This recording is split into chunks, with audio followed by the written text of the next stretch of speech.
What's up, Honest Con fam? This is Joseph R. Wheeler, the third, the artist, the founder, and the president of the Honest Con Foundation, welcoming you to another Honest Con Live here on Instagram. It's literally how it goes, y'all.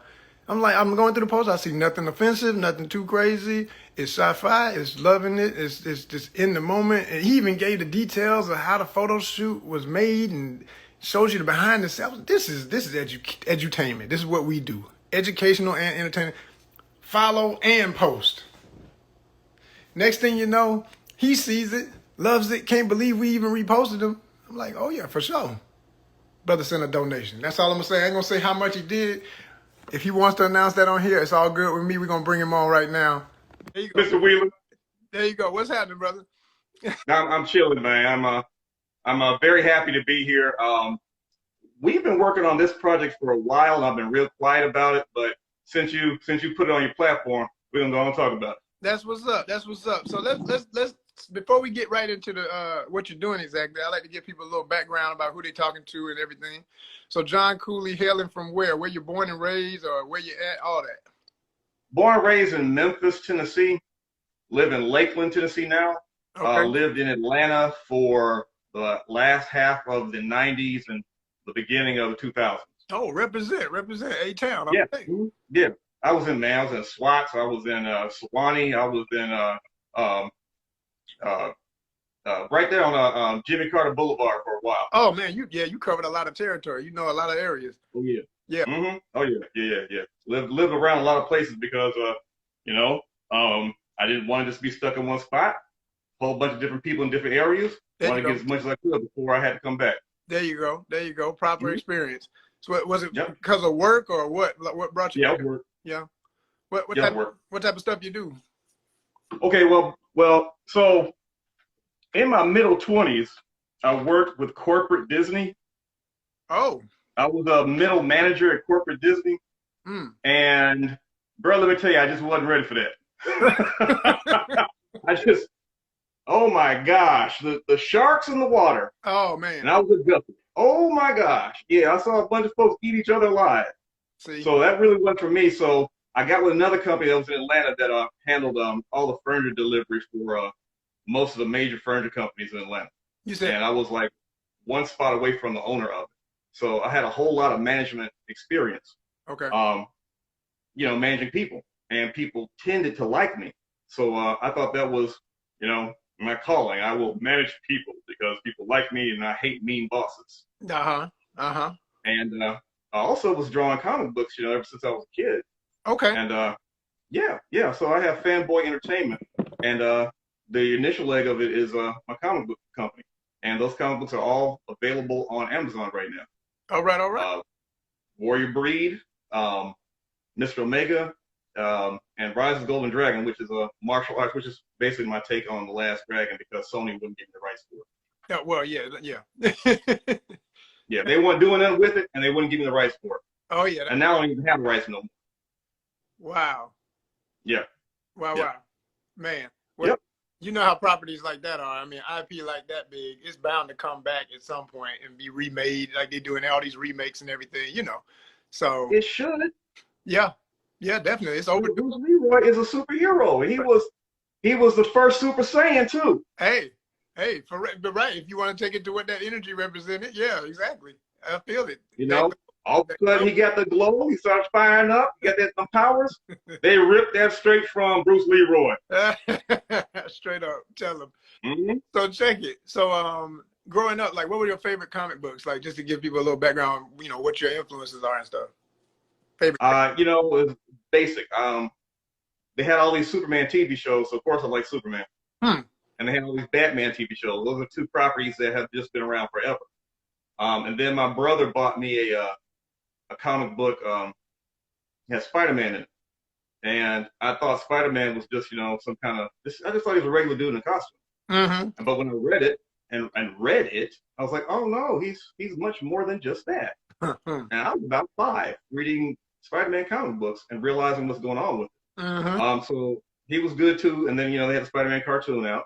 And then around 76 or so, I started reading Daredevil. And that's when Frank Miller came on board. Oh, yeah. And Frank Miller was heavily inspired by manga. So that led me into getting into the manga that I could get. Now we're talking about 1979, 1980, 1981. Wasn't a whole lot of manga I could get, but what I could get, I got my hands on. Now, John, you giving away your age right about now. You talking about 70s and everything, man. You going back, bro. Like, what? I don't mind giving away my age. Well, how old are you? How old are you, fam? I'm 52. Man, what kind of color you using, man? Miss Clairol, number 7. I got a little bit right here. A little bit right there. I don't put any in my hair. My hair, I'm just blessed to have hair. That's right. You still got it still. So yeah. So I don't have to color it at all. I still got it here. Oh man. But yeah, I put a little color right there, and a little over here. But otherwise, yeah. Yeah. Just for men, natural black. And guess what turned me on to it? What's up? My wife. Oh yeah. Oh yeah. She's 10 years younger than me, but she was getting great. I did. The ladies gonna know, man. The ladies gonna know. I mean, hey, that's what's up. Like I said, the main reason I left mine alone is too many ladies told me they love it. I said, well, hell, let me just keep getting silver then, please.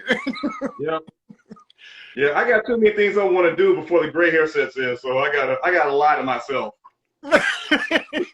When we want to do something out the box, we got to come up with every reason not to support one another. So when I tell you, fam, when it touched my heart when you just reacted that you couldn't believe that you had been reposted. I'm like, I don't know why, fam. This is a phenomenal piece. Just that one image of you. I'm like, this is dope as hell. What is this? Like, I didn't even care. And that's the kind of reaction we got to be. We don't judge everything else. We'll post it, we'll buy it quicker than we ain't got to have no reason, no nothing. Just, oh, that's got to be so-and-so, I'm going to buy it. Man, I saw a black man with quality photography, quality costume, quality backdrop that I knew was from a green screen level of technology. And then you showed the process. I'm like, this is edutainment. This is education. This is everything Honest Con's about. Repost immediately. Immediately. Yeah, there's a whole bunch of stuff that the photographer Ryan, there's a whole bunch of stuff that he's taken for us thus far. That photo shoot was back in December. Man. And that model's name is Javon, and he's you listed his name in there, so people can just go check on the site. But I have a lot of friends who are photogenic. I had to say, I admit, I thought that was you. So when I saw it, I said, wait a minute. Oh, that's not the dude. So what I had to do is I had to make sure that my look was very, very different from Javon's. Okay. Because you're a black man, you thought we looked similar. Say what now? You're a black man, you thought we looked similar. Not because of your features, just because of your build. You kind of for whatever. I made sure I looked totally different from him on my shoot. I sent you a picture of it. I got this long mace and these dreads. So he's got the clean cut look, and I got the dreads and stuff. I look like a barbarian. He looks like, in this world, he's a very straight cut military guy. Got you. Yeah. So let's break it down for those who need to understand. Talk it from the title to how it came to be and what it's going to be. What is it? And how you got the kicks. Okay. So the title is John Cooley's Convergence. And the story, and the reason why I had to put my name on it is because there's a bunch of movies that's come out recently called Convergence. So I had to differentiate, mine from theirs. That's good. So Convergence is about how all the different planes of existence actually exist at the same place, but they're there at different vibrations, different frequencies. And if you break the frequencies, you can go into another world. So the premise of the story is that there's a whole lot of worlds that are connected to this matrix, and the different worlds have figured out that you can jump from reality to reality. And there's certain realities that we don't want to have nothing to do with because they're just a bunch of jerks. And our Earth is one of those places that has been blacklisted from all the other connecting worlds. Now, this is different from a multiverse because this isn't a mirror version of the same universe. These are wholly different planes of existence with totally different people, totally different histories, totally different etymologies have come up of language. Everything is completely different, but they've all evolved to be similar in some cases. And a lot of times you just jump from world to world. In fact, it happens by accident. Rifts open up in the world and people fall into them. And it's one of the reasons why people have disappeared, because they just fell up into another plane of existence. Wow, wow. I love it. I love it. Okay, so how do we get to, I know it's like a very fantasy elemented realm. How do we get to there being elves and things? I know you mentioned elves. Elves used to be on Earth. And certain Earthlings wanted to kill them, put them in museums, put them in zoos. So when they found a pathway to another planet, another plane of existence, they left. Dinosaurs left. They didn't fall out. They didn't go extinct. They left. All the fantasy creatures that we have, unicorns, all that stuff, they didn't die. Or they're not fantasy. They actually existed, but they left because people here too crazy. So why would you want to be on a planet where people want to hunt you down and put you in museums or on their walls or whatnot? So we're going to the world where everybody went to get away from the folks who were here. Okay. So what is the total goal of this project? Where are you now? And what is going to be the goals of the Kickstarter? So you don't take this the wrong way, because I'm not tooting my own horn. But this thing costs a whole lot of money. So what now? And thus far, it's all come out of my pocket. Oh, yeah. So I'm tired of spending it out of my pocket. I want help. I want other people to be part of this. Come on. And when we do the Kickstarter, whoever donates will get their name in the credits, because I don't believe in holding on to all of the credit for this, because I don't need it. I'm not making this movie to become rich and famous. I'm already very comfortable. And my parents and my friends, my family, they all love me. So I'm not doing this for external validation. That's dope. I'm doing it because I have the opportunity to do it, and I'm in a position to do it. Word. So if I don't do it, I'm being irresponsible. We're not represented very well in fantasy movies. We're not. Fantasy movies are geared towards a very Eurocentric ideology. I mean, even when you say fantasy, the first thing people think about is Tolkien. You start thinking about medieval Europe. But the entire world has its own takes on fantasy. African, there are literally thousands of different types of African elves, African creatures, African mythological creatures. How come we've never gone into any of that? How come we've never looked into any of that? How come we've never drawn from any of that? The character you're talking about with the big machine gun, his clothes are designed off the Maasai in Africa. There we go. Maasai war. Now I see why. And they're all tall, so this guy's 6'6". Yeah. So everyone who's going to be a part of his crew are all super tall. They're all like, all my friends I know who can speak 2 words of English realistically on screen have been sought after to be one of these guys. So we're designing all the, I mean, like you said, the gun, we had 12 of those made. And those are movie level special effects. And as soon as I saw it, I mean, you know, when you in the biz, man, when I say, I don't know. Yeah. I mean, you know, I sent you my reel, so you know what time it is. But I'm saying, when you're in the biz, the way I've been in it for 9 years, like, I've done Marvel films. I was in Black Panther. You feel me? So, you know, and I'm about to say something. See, I got to watch myself. I know. There are things you are doing now that you can't really talk about. Let's just say, keep looking and get a good scan of the face, because whether it's full beard or just a goatee or whatever, or whether it was the full bald head or just a little stubble like now, you will be seeing this guy. That's all I'm gonna say. Continue. Yeah. So, one of the I have a gun. It's a over-under double-barrel shotgun, but it's a pistol, and it takes ammunition from the bottom, and it has a 6-shooter on the top. This gun never existed. It's not a real gun. It's something I designed for this movie. Dope. And I had the prop specialists, who are a company out of New York, built this prop for me. It's all metal. It's all mechanically sound. The only thing it doesn't do is shoot for real, because we don't want no accidents. No, hell no. We don't need no. Right. movies. No, it's But the other company that did all the special effects for the Netflix Marvel shows, they did all the special effects for and all the practical effects for Luke Cage. And you know, when Cage went to the machine to turn it to Cage, when they put all the acid all over him, they built that machine. So it's the same. I'm seeking the same people. I'm hiring the same people. I'm spending less money only because of COVID. yeah. So COVID has caused a opportunity that we didn't have before. The same people are not working. The same people who do this stuff are not working. So they're able to take on jobs like mine and not. I don't have to spend $20,000 for a prop that would cost $20,000 if Marvel asked for. Say that again. Somebody else need to hear that. Say that again. That's major.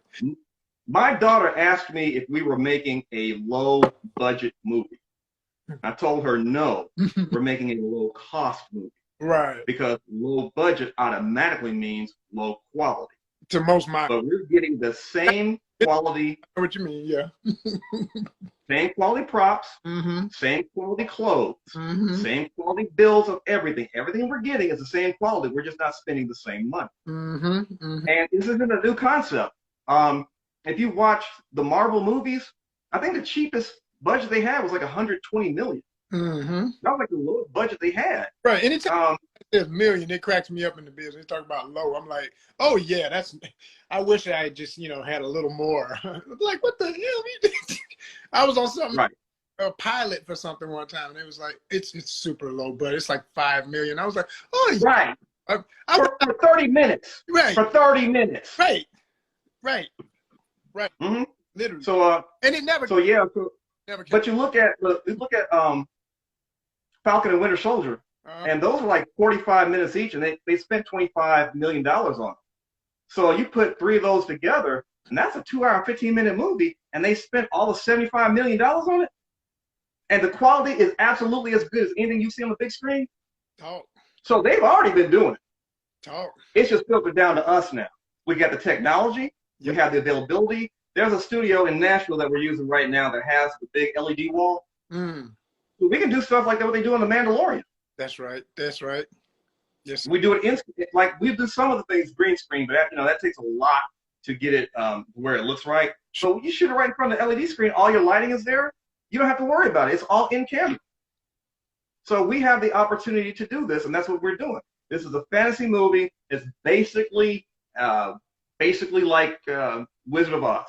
You got a guy who's in the normal world who falls off into this fantasy world, sees all these fantasy things, and has to decide: do I want to go back home? Do I want to stay here?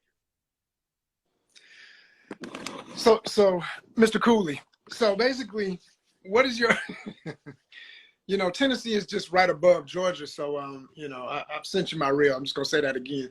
So, but bro, yeah, as far as I'm concerned, it's a done deal. Yeah, I got something for you. Oh, y'all hear him. He said it on camera. That's all I'm gonna say about it. Thank you. That's something for you. Thank you. He said it on camera. And we were joking about my height last night when we first started talking. And now that I know that the elves can be tall, I'm like, yeah, we're just gonna make sure that I look taller whenever we're on screen. I mean, that's this movie. Look, man, it happens all the time. Did you ever see that movie? What is it? Undisputed with Michael Jai White and Scott Adkins. Oh yeah. Okay, so Scott Adkins is much shorter than Michael Jai White, but the way they put the camera, it made them look like they were the same height. And I appreciate you letting me talk to you, your audience, and having this platform for me. There's a whole lot more to come, and I'll let you in on it as soon as I know about it. You're a part. Because you'll reach your people. You're a part of it, man. I'm about to hit you. Thank you. I'll send you a message right after this. I want to ask you one question, but appreciate you, man. Congratulations. All right. Doing. Thank you. Have a great one. Yes, sir. You too.